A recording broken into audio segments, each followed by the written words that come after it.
يقال أن أحد الخلفاء استدعى شعراء مصر، فصادفهم شاعر فقير بيده جرة فارغة ذاهبا بها إلى البحر ليبلعها، فتبعهم إلى أن وصلوا إلى دار الخلافة، فبالغ الخليفة في إكرامهم والإنعام عليهم، ولما رأى الرجل والجرة على كتفه ونظر إلى ثيابه الرثة قال له: من أنت؟ وما حاجتك؟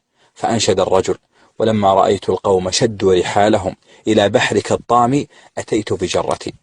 فقال الخليفة: املأوا له الجرة ذهبا وفضة. فحسده بعض الحاضرين وقالوا: هذا فقير مجنون لا يعرف قيمة المال، فلربما أتلفه وضيعه.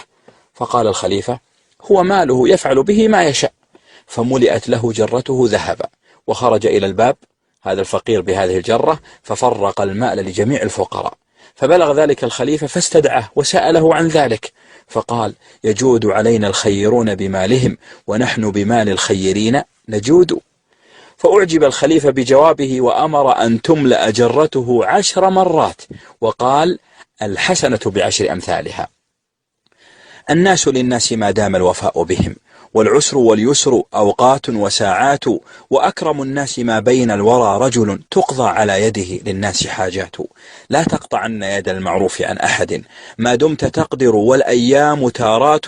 واذكر فضيلة صنع الله إذ جعلت إليك، لا لك عند الناس حاجات. قد مات قوم وما ماتت فضائلهم، وعاش قوم وهم في الناس أموات.